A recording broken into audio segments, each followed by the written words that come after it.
बुधा गंगाराम मोरे समाज भोई पणजी आजी यशोदाबाई बुधा मोरे होणाऱ्या बाळाचे आजोबा आनंदा बुधा मोरे आजी रुक्मिणीबाई आनंदा मोरे आणि दुसरे बाबा रामकृष्ण बुधा मोरे मीनाताई रामकृष्ण मोरे राजू बुधा मोरे सुनीताताई रामकृष्ण मोरे होणारे बाळाचे काका सचिन आनंदा मोरे काकू शीतलबाई सचिन मोरे महेंद्र रामकृष्ण मोरे कोमल महेंद्र मोरे अंकल कोरक आनंदा मोरे जितेंद्र रामकृष्ण मोरे निलेश राजू मोरे आत्या स्वप्नाबाई राजू मोरे रत्ना राजू मोरे आणि वर्षा राजू मोरे झालेल्या बाळाचे पप्पा समाधान आनंदा मोरे झालेल्या बाळाची आई पूनमबाई समाधान मोरे तसेच लोटारकर शिवदे परिवार झालेल्या बाळाचे आजोबा हिलाल रामा शिवदे कैलासवाशी आजी सरला हिलाल शिवदे आणि झालेल्या बाळाचे मामा राहुल हिलाल शिवदे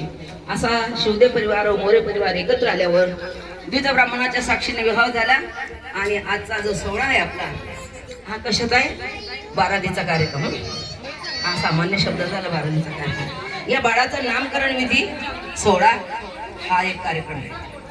आपल्या हिंदू धर्मातले 16 संस्कार आहेत त्याच्यामध्ये हा नामकरण विधीचा सोहळा नंबर आहे. म्हणून हा नामकरण विधीचा सोहळा आपल्याला साजरा करायचा आहे सर्व मिळून. बोळी समाजामध्ये बाळ जन्माला आलं आईची पवित्र अशी बापाची पुण्यायशी परिवाराची पुण्याई असावी. बोळी समाजामध्ये जन्माला आल्यावर बाळाच्या वारसाला देवाच्या नामचिंतनाने सुरुवात होते. सर्वांनी त्या बाळासाठी टाळी वाजवा. नाही तर या समाजामध्ये आता ते बोलू नको. पण हे बाळ काहीतरी भाग्यवान जन्माला आलं म्हणून त्याच्या वेळेस नामकरण विधीने आमच्या समाधान भावनेवर सगळ्यांनी विचार करून आम्हाला आमंत्रित केलं. कार्यक्रम रात्री आयोजित केलेला होता पण त्यांनी भूषणदादा यांनी सुद्धा आम्हाला आमंत्रित केलेलं होतं. भूषणदादानेच आमंत्रित केलं. मला कल्पना नव्हती. मी बाहेर गावाला गेले होते.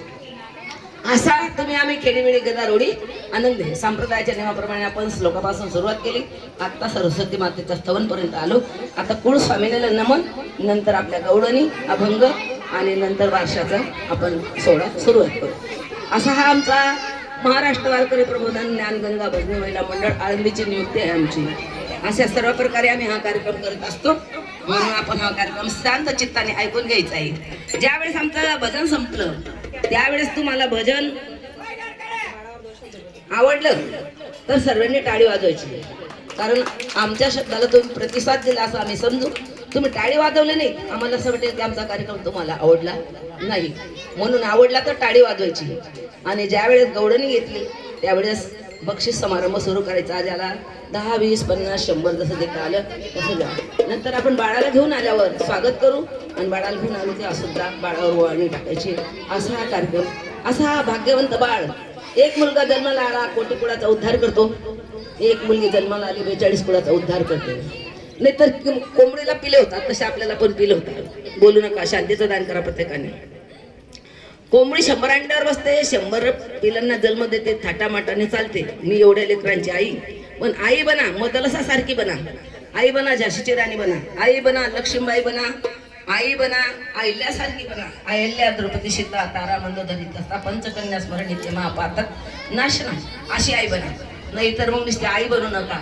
गर्भधारणा झाले तेव्हापासून संस्कार बाळाला शिकवा.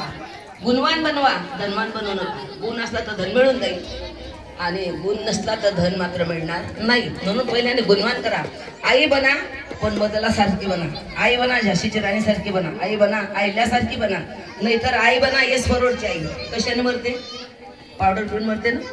मग तसं बाळांना संस्कार नाही शिकवले तो पेताळ निघाला की आईला एखाद्या दिवशी पावडर पिऊन मरावं लागेल. म्हणून अशी आई बनवू नका.